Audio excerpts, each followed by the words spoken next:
Hello everyone, welcome to allrounder siblings. जैसा कि आप सभी को पता है, हम पढ़ रहे हैं physics ICSE board class 7 chapter number 5 हम कर रहे हैं, जिसका नाम है हीट। उसके कुछ टॉपिक्स 2 पार्ट्स में हमने कंप्लीट कर लिए हैं, जिसमें हमने पढ़ा था हीट, इफेक्ट्स ऑफ हीट पढ़े थे, एंड लास्ट पढ़ा था टेम्परेचर एंड थर्मामीटर्स। 2 पार्ट्स में हमने ये 3 टॉपिक्स कंप्लीट कर लिए और ये आज थर्ड पार्ट है इस चैप्टर का।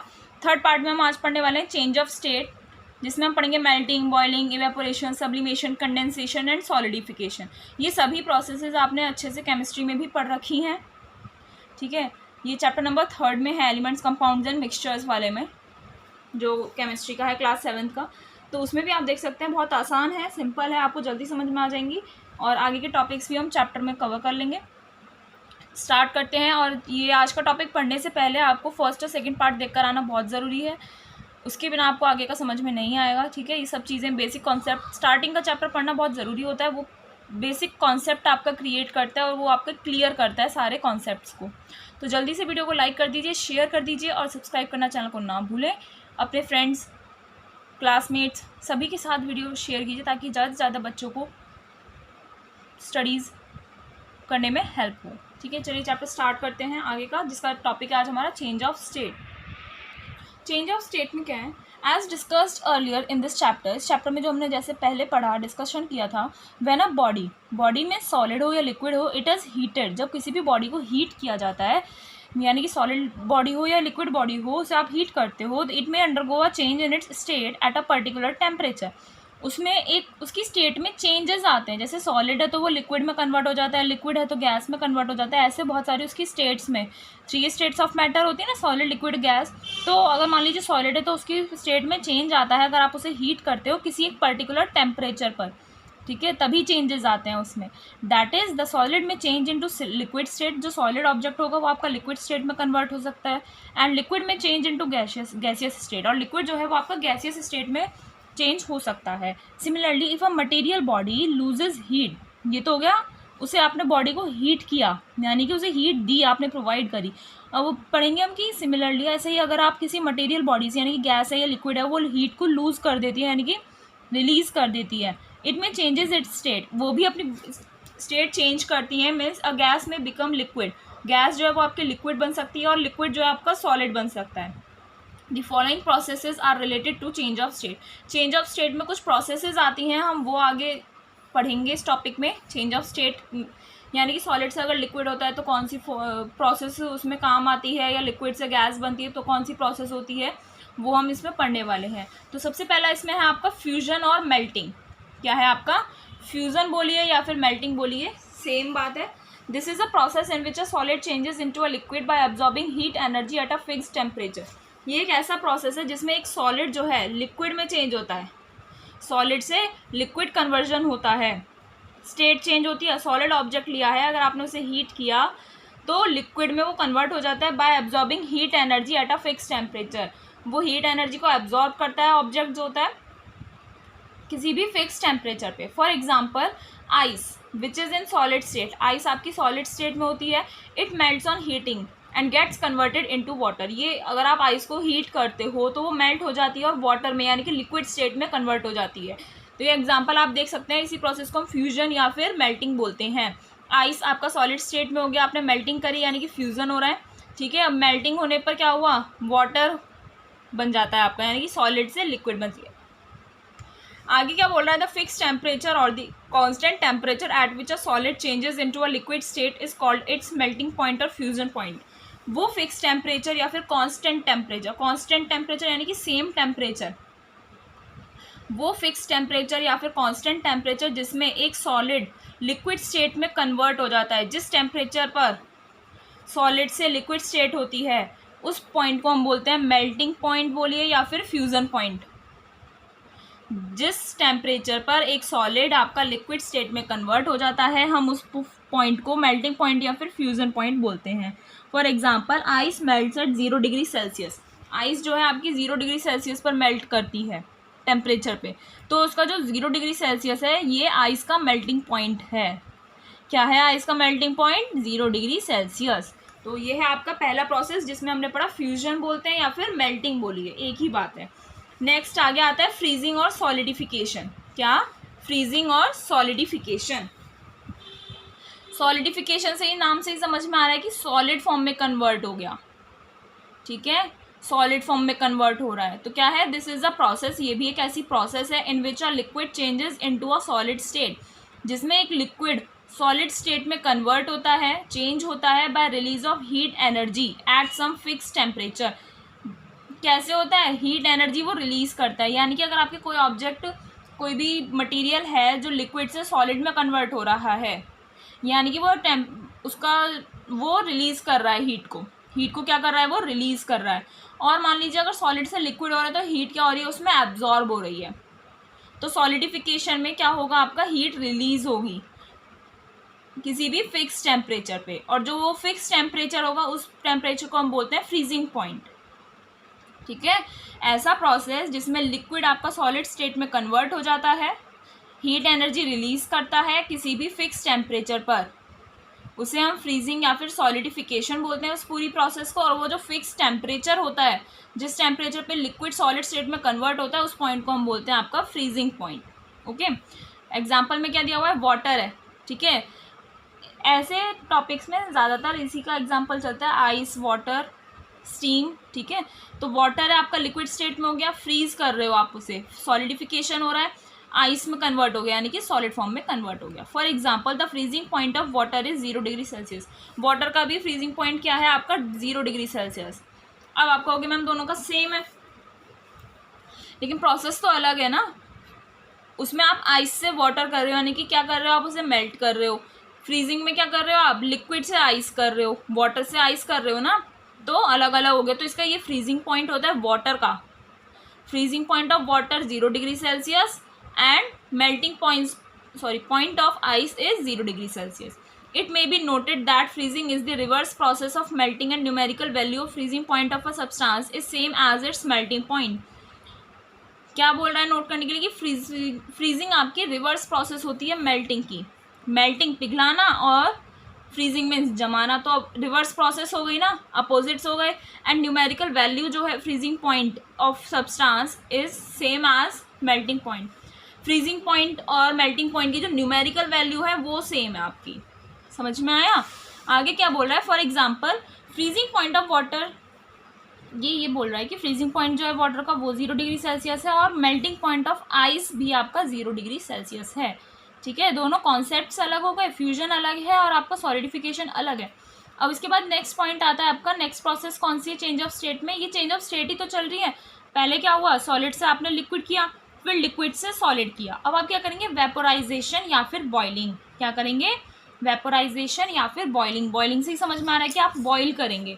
This is a process in which a liquid changes into a gaseous state by absorption of heat energy. एक ऐसी प्रोसेस है जिसमें लिक्विड आपका चेंज होता है गैसियस स्टेट में, हीट एनर्जी को एब्जॉर्ब करता है, गैसियस स्टेट में कन्वर्ट होता है by absorption of heat energy के एब्जॉर्प्शन के साथ। For example if we heat water, अगर आप वाटर को हीट करेंगे तो वो स्टीम में चेंज हो जाता है, यानी कि जो एक गैस की ही फॉर्म होती है। At 100 degree celsius, 100 degree celsius पर वो क्या होता है, वाटर बॉयल होने लगता है। तो वाटर से वेपोराइजेशन की प्रोसेस कर रहे हो तो स्टीम हो रहा है, यानी कि आप हीट कर रहे हो। लिक्विड को बॉयल किया तो गैस फॉर्म में कन्वर्ट हो गया, तो आपकी चेंज ऑफ स्टेट हो गई। द फिक्स टेम्परेचर और the constant temperature at which a liquid changes into gas is called its boiling point और वेपोराइजेशन पॉइंट। वो फिक्स टेम्परेचर या फिर कांस्टेंट टेम्परेचर जिसमें एक लिक्विड गैस फॉर्म में कन्वर्ट हो जाता है, वो उसे हम बोलते हैं वेपोराइजेशन या फिर उसका बॉइलिंग पॉइंट। बॉइलिंग पॉइंट बोलिए या फिर vaporisation point. For example boiling point of water क्या होता है आपका, 100 डिग्री सेल्सियस। तो अब आप ध्यान से देखिए, थोड़ा सा कंफ्यूजिंग तो हो जाएगा। Freezing point of water 0 degree Celsius, boiling point of water 100 degree Celsius, and melting point of ice 0 degree Celsius, ठीक है। इसके बाद नेक्स्ट प्रोसेस आती है आपकी कंडेंसेशन और लिक्विफैक्शन। कंडेंसेशन या फिर लिक्विफैक्शन, तो इसमें क्या है, the process in which a substance in its vapour और gaseous state changes into its liquid state at a constant temperature by releasing heat energy is called condensation और liquefaction.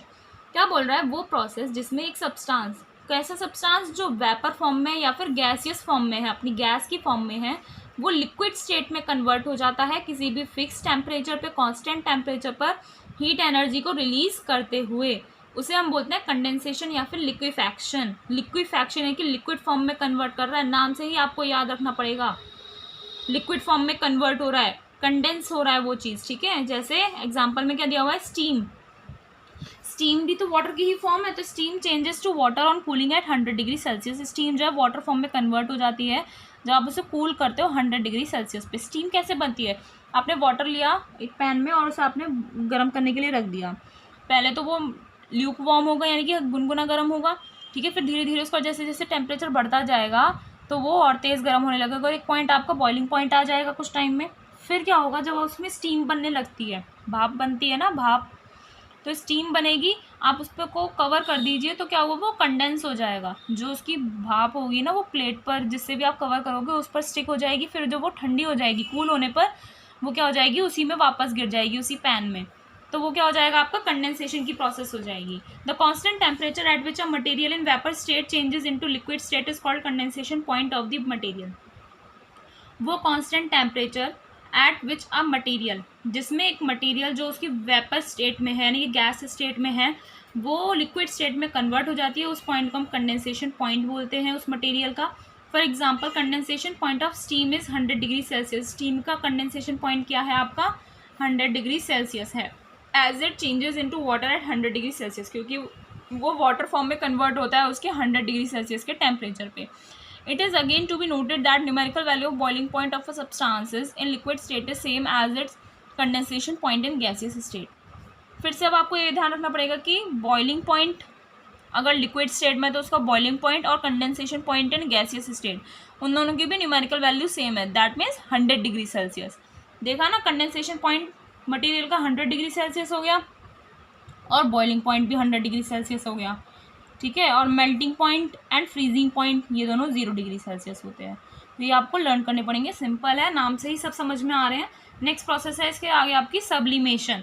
There are some substances which directly change from solid state to gaseous state on heating without attaining liquid state and from gaseous state to solid state on cooling.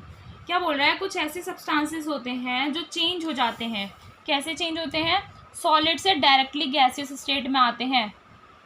Solid state है, ठीक है, solid state है, directly कौन सी state में आ गए, आपके gaseous state में आ गए, गैस फॉर्म में आ गए हीट करने पर।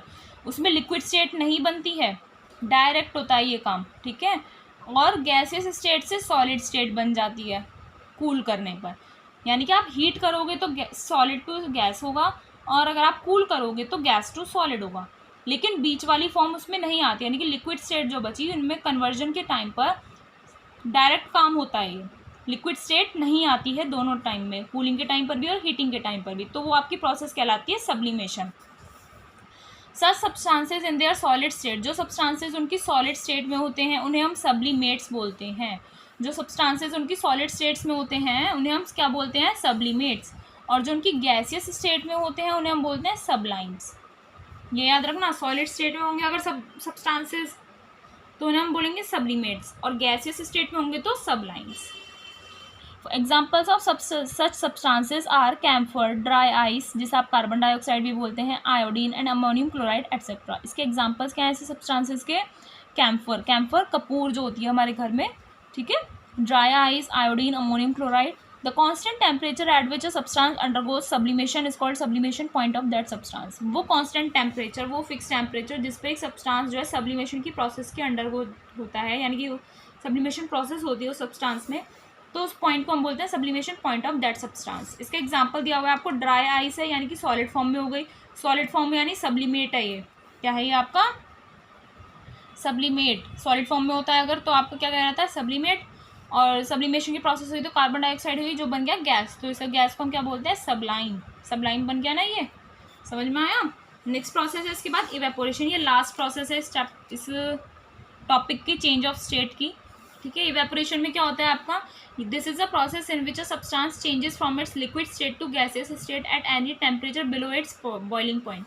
ये एक ऐसा प्रोसेस होता है जिसमें एक सब्सटेंस जो है लिक्विड फॉर्म से गैस फॉर्म में कन्वर्ट हो जाता है किसी भी टेम्परेचर पे, कोई भी टेम्परेचर हो, लेकिन उसके बॉइलिंग पॉइंट से बिलो होना चाहिए, ठीक है, बॉइलिंग पॉइंट से बिलो होना चाहिए, यानी कि कम होना चाहिए उसके बॉइलिंग पॉइंट से, तो वो जो सब्सटेंस है आपका वो लिक्विड से गैसियस स्टेट में कन्वर्ट हो जाएगा।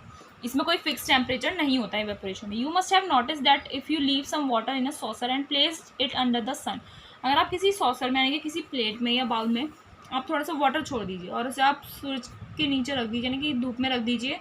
Water vanishes after some time, water खत्म हो जाता है कुछ टाइम बाद, ठीक है। Water vapour is always present in our atmosphere due to evaporation, हमारे एटमॉस्फेयर में वाटर वेपर हमेशा प्रेजेंट रहता है इवेपोरेशन की प्रोसेस की वजह से। इवेपोरेशन कॉजेज कूलिंग, इवेपोरेशन की वजह से कूलिंग होती है, ठंडक पर होती है। If you pour some spirit on your hand you will feel a cooling sensation, अगर आप कोई स्पिरिट यानी कोई परफ्यूम अपने हाथ पर लगाते हो तो आपको कूलिंग सेंसेशन यानी कूल वाली फीलिंग आती है। This is due to the reason that spirit absorbs heat from your hand for evaporation, ये इसलिए होता है कूलिंग सेंसेशन आपको, इसलिए कूलिंग फीलिंग इसलिए आती है क्योंकि स्पिरिट जो होती है यानी कि जो परफ्यूम आपने लगाया वो हीट को एब्जॉर्ब कर लेता है आपकी बॉडी से इवेपोरेशन की प्रोसेस के लिए। A large surface area of the liquid and more heat speed up the process of evaporation, एक लार्ज सरफेस एरिया होगा यानी कि अगर लिक्विड का बड़ा सरफेस एरिया होगा और हीट जितना बड़ा सरफेस एरिया उतनी ज़्यादा हीट जल्दी स्पीड अप हो जाएगी, यानी कि हीट की ज़रूरत पड़ेगी प्रोसेस ऑफ इवेपोरेशन में। तो ये 6 प्रोसेस हैं हमारे जो हमने पढ़े चेंज ऑफ स्टेट के टॉपिक में। इसके बाद नेक्स्ट टॉपिक आता है हमारा थर्मल एक्सपेंशन। मैं आशा करती हूँ आपको समझ में आ रहा होगा, नहीं आ रहा है कुछ डाउट है तो आप ज़रूर कमेंट करके बताइए, और ये भी ज़रूर बताइए आपको वीडियो कैसा लगा, और आपका कोई भी डाउट है या आप कुछ पूछना चाहते हैं तो हमें ज़रूर बताइए, हम आपका रिप्लाई ज़रूर करेंगे। नेक्स्ट टॉपिक है हमारा थर्मल एक्सपेंशन। थर्मल एक्सपेंशन हमने किस में पढ़ा था, जल्दी से बताइए। लास्ट लेक्चर में पढ़ा था ना हमने thermal expansion, effect of heat वाले टॉपिक में पढ़ा था, याद है?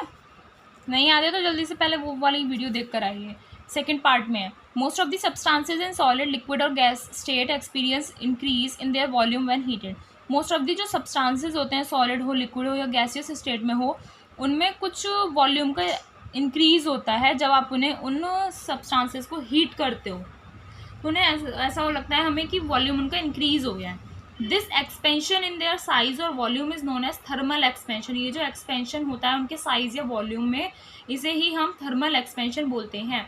थर्मल यानी हीट, यानी कि आप हीट करने पर ही उनका एक्सपेंशन होता है। एक्सपेंशन यानी फैल जाना, उनका साइज बढ़ जाना। The reason behind this is the gaining of energy. इसके पीछे रीजन क्या है कि थर्मल एक्सपेंशन क्यों होता है, क्या रीजन है? Gaining of energy by molecules of the substances on absorption of heat energy. क्या होता है, एनर्जी जो मॉलिक्यूल्स होते हैं उनके, किनके, सब्सटेंस जो भी आपने लिया है उनके जो मॉलिक्यूल्स होंगे वो एनर्जी को गेन कर लेते हैं। गेन कैसे करते हैं, जब आप उन्हें हीट एनर्जी देते हो, वो हीट एनर्जी को एब्जॉर्ब कर लेते हैं, जिस वजह से थर्मल एक्सपेंशन होता है। ये हम अभी एक्टिविटी के थ्रू भी पढ़ेंगे। ड्यू टू इंक्रीज एनर्जी होने की वजह से molecules vibrate more and require more space for vibration. जैसे जैसे उसकी एनर्जी बढ़ाते जाओगे आप, हीट एनर्जी ज़्यादा प्रोवाइड करते जाओगे तो मॉलिक्यूल्स जो है वाइब्रेट करेंगे ज़्यादा, ठीक है। मॉलिक्यूल्स वाइब्रेट करेंगे तो उन्हें वाइब्रेशन के लिए और ज़्यादा स्पेस की ज़रूरत होती है। This causes an expansion in volume of substances, जिस वजह से सब्सटेंस के वॉल्यूम जो है इंक्रीज हो जाता है, एक्सपेंड हो जाता है। इट में ऑल्सो भी added that reverse is also true. इसका रिवर्स यानी कि इसका अगर हम उल्टा सोचें वो भी ट्रू होता है, यानी कि वो भी सच है। That is most substances contract on cooling. Most of the substances हैं अगर आप कूल करते हो उन्हें तो वो कॉन्ट्रैक्ट हो जाते हैं, ठीक है। फैलना, एक्सपेंशन होना और कॉन्ट्रैक्ट होना, समझ रहे हो ना। नेक्स्ट टॉपिक क्या है, अब हम पढ़ेंगे, ये मेन हमारा टॉपिक था थर्मल एक्सपेंशन। अब इसके अंदर हम सॉलिड्स का थर्मल एक्सपेंशन अलग पढ़ेंगे, लिक्विड्स का अलग और गैसेस का अलग। Thermal expansion in solid objects में कैसे थर्मल एक्सपेंशन होता है वो हम इसमें पढ़ने वाले हैं। देखिए, to show that solids expand on heating we can perform the following activities. ये एक्टिविटीज़ के थ्रू हम पढ़ेंगे कि ये सॉलिड्स जो है हीट करने पर एक्सपेंड कर जाते हैं। तो सबसे पहली एक्टिविटी क्या है इस टॉपिक की, to show that solids expand on heating. इस एक्टिविटी के थ्रू हम ये प्रूव करेंगे कि हीट करने पर सॉलिड्स जो है आपके एक्सपेंड हो जाते हैं, यानी कि फैल जाते हैं, स्प्रेड हो जाते हैं। Take a ring and ball apparatus as shown in the figure. यहाँ पर आपको नीचे फिगर में एक रिंग दी हुई है, ये गोल्ड रिंग है, आयरन की रिंग है, एक आयरन बॉल ली हुई है, ठीक है, और ये अपैरेटस ऐसे लिया हुआ है, फिजिक्स लैब में सब अवेलेबल होता है।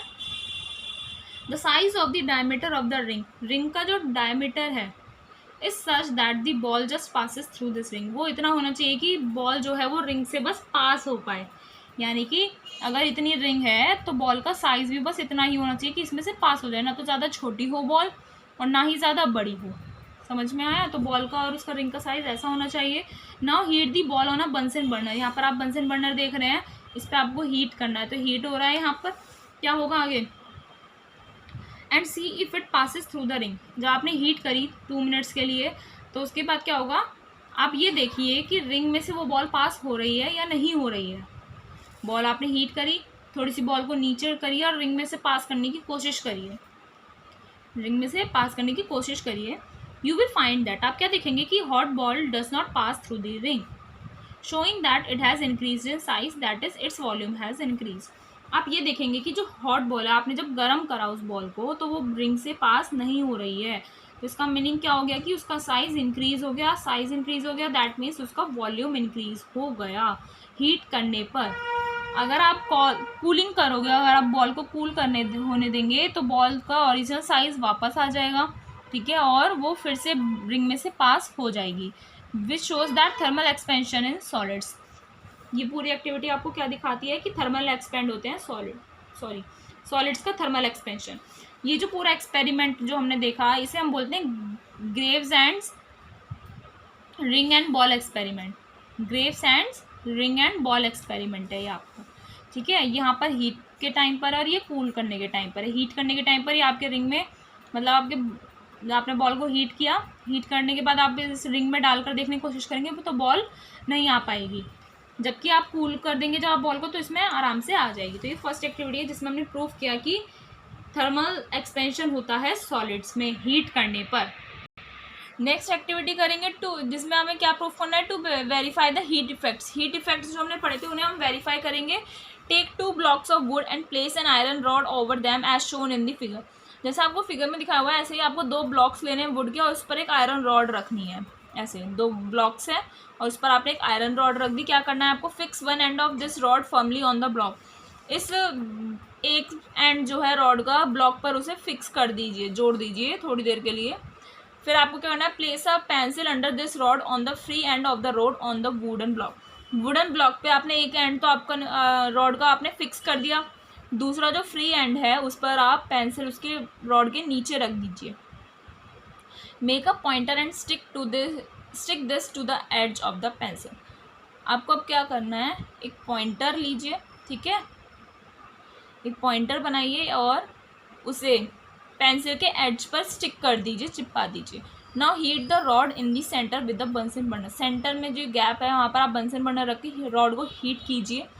फिर क्या होगा, you will find that pencil will roll. आप ये देखेंगे कि पेंसिल जो है वो रोल होने लगेगी एंड पॉइंटर जो उस पर आपने लगाया था वो भी अपनी पोजीशन चेंज कर लेगा, because of expansion of iron rod due to heating. क्योंकि आयरन रॉड जो है आपकी एक्सपेंड हो जाएगी हीट करने पर, ठीक है। ये हमने वेरीफाई कर लिया ये चीज़ भी कि सॉलिड्स जो है आपके क्या होते हैं, हीट करने पर एक्सपेंड होते हैं।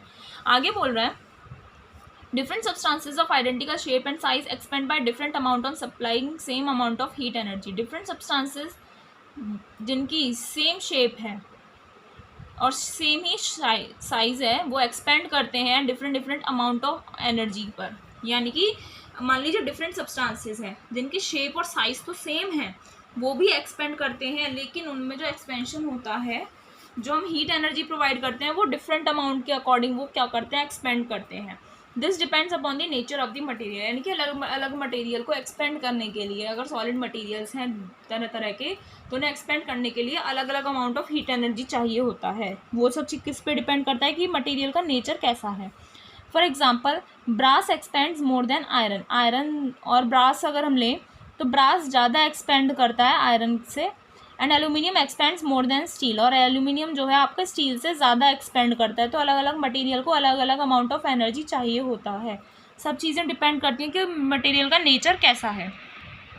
आगे बोल रहे हैं, let us perform an activity to show this bimetallic strip.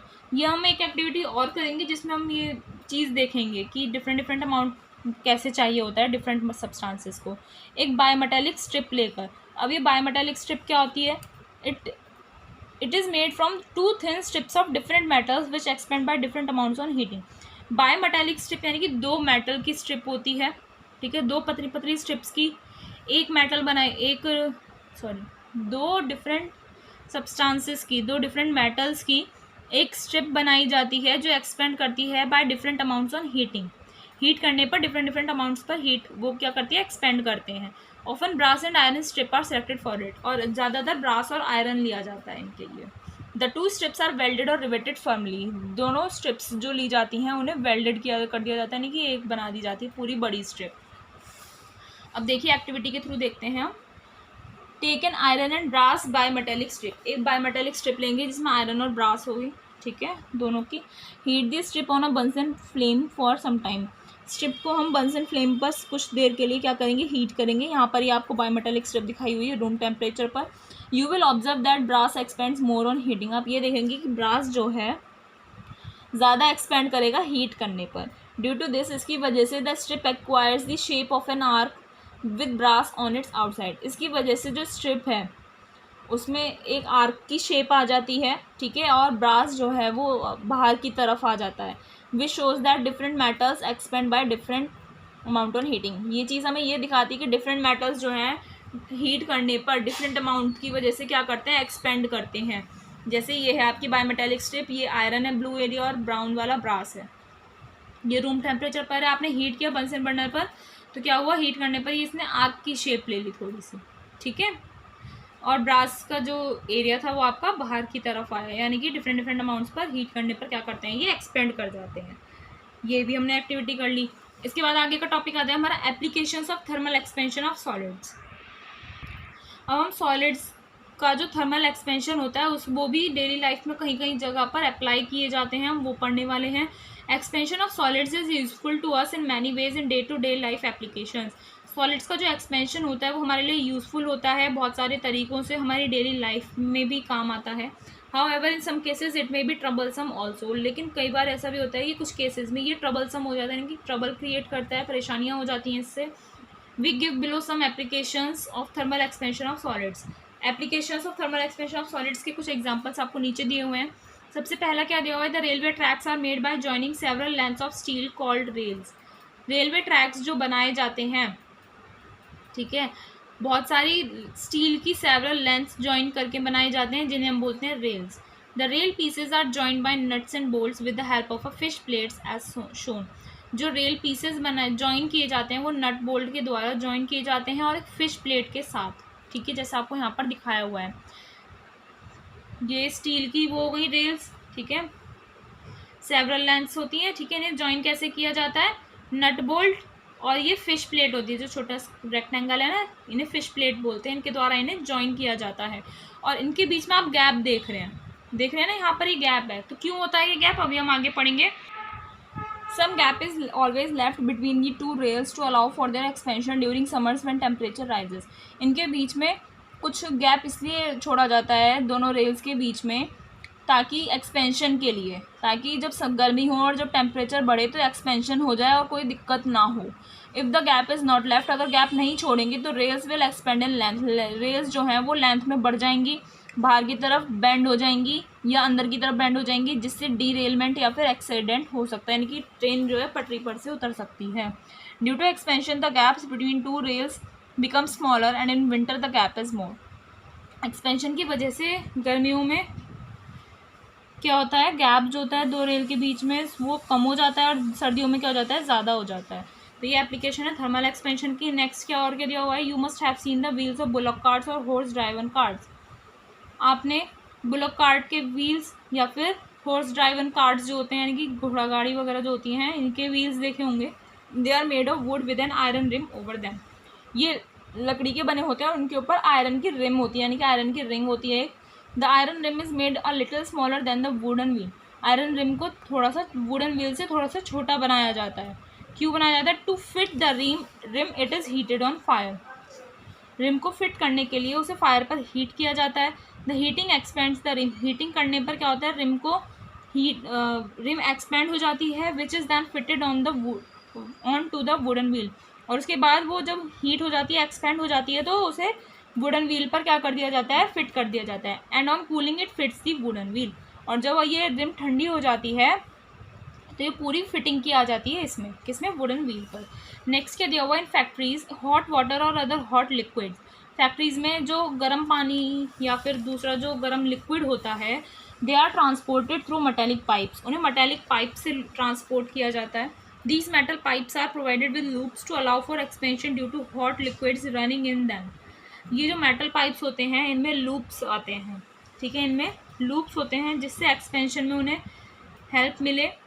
क्यों एक्सपेंशन होगा उनमें? क्योंकि हॉट लिक्विड जब उनमें फ्लो करेगा तो एक्सपेंशन होगा तो वो लूप्स जो हैं एक्सपेंड करने में उन्हें अलाउ करते हैं, एक्सपेंड करने में हेल्प करते हैं। When temperature changes, the radius of curvature of the metallic loop changes without causing any damage to the pipeline. जब टेम्परेचर चेंज होता है तो मेटेलिक लूप का जो कर्व होता है उसका रेडियस चेंज हो जाता है, यानी कि बड़ा हो जाता है, वो थोड़ा एक्सपेंड हो जाता है, जिससे पाइपलाइन को कोई भी डैमेज नहीं होता है। यहाँ पर आप देख रहे हैं ना, ये लिक्विड है, ये मेटल की पाइपलाइन है, अंदर तो लिक्विड है, ये मेटल की पाइपलाइन दी हुई है। लूप प्रोवाइड किया जाता है एक्सपेंशन के लिए, ठीक है, लूप प्रोवाइड किया जाता है एक्सपेंशन के लिए। 2 तरह के लूप्स आते हैं इसमें जिससे एक्सपेंशन आराम से हो सकता है। नेक्स्ट एग्जांपल और क्या एप्लीकेशंस दी हुई हैं। Telephone and electric wires are fix loose on the poles. Poles पर इलेक्ट्रिक वायर और टेलीफोन वायर्स जो होती हैं उन्हें लूज फिक्स किया जाता है, लूज बांधा जाता है, ढीला बांधा जाता है। इन समर्स दे सैग, वो समर में क्या होता है, वो थोड़ी सी क्या हो जाती हैं, बैंड होने में उन्हें हेल्प मिलती है, एक्सपेंड होने में। And in winter they appear to be tight, और विंटर में वो टाइट हो जाती हैं।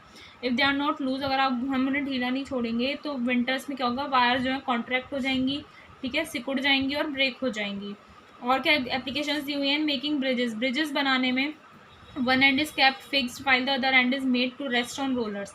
ब्रिजेस बनाते हैं तो एक एंड जो होता है उसे फिक्स किया जाता है और दूसरा एंड जो होता है वो रोलर पर होता है।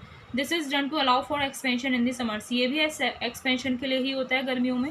यहाँ पर आपको दिखाया ना, ब्रिज है, ठीक है, 2 ब्लॉक से ही ब्रिज बन रहा है, तो एक एंड तो यहाँ पर फिक्स किया जाता है, दूसरा एंड जो होता है रोलर्स पर होता है ताकि एक्सपेंशन हो सके। नेक्स्ट एप्लीकेशन क्या है, tight stoppers of glass bottles. जो कांच की बोतलें होती हैं उनका टाइट स्टॉपर लगा हुआ होता है ना, it can be removed by heating the neck of the bottle by pouring hot water on it. तो उस कॉर्क को, ये जो वो स्टॉपर होता है टाइट, उसे आप कैसे रिमूव कर सकते हो, जब आप उस पर हॉट वाटर डालेंगे उस बॉटल की नेक पर तो वो हीट हो जाएगी, जिससे वो एक्सपेंड हो जाएगी और क्या कर सकते हैं आप, उसे आराम से स्टॉपर को रिमूव किया जा सकता है। The hot water causes the neck of the bottle to expand. Neck जो होगी बॉटल की, गर्म पानी पड़ने की वजह से वो एक्सपेंड हो जाएगी और स्टॉपर जो है आप उसे इजीली रिमूव कर सकते हो। नेक्स्ट एप्लीकेशन और क्या दिया हुआ है, थोड़ी सी लेंदी हो गई है, बस ये टॉपिक कंप्लीट कर लें, फिर हम नेक्स्ट लेक्चर में एक्सपेंशन पढ़ेंगे लिक्विड्स का।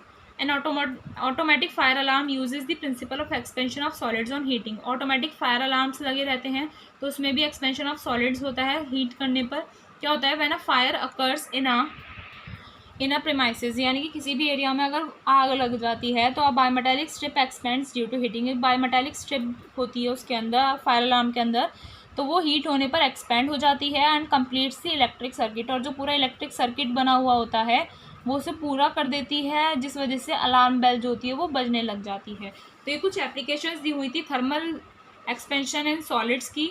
तो आज हम यहीं पर बाइंड अप करते हैं। मैं आशा करती हूँ आपको समझ में आया होगा चैप्टर। नहीं आया तो कुछ डाउट है तो आप पूछ सकते हैं। नेक्स्ट लेक्चर में हम पढ़ेंगे थर्मल एक्सपेंशन ऑफ लिक्विड से, ठीक है। मिलते हैं नेक्स्ट वीडियो में नेक्स्ट लेक्चर के साथ। Thank you.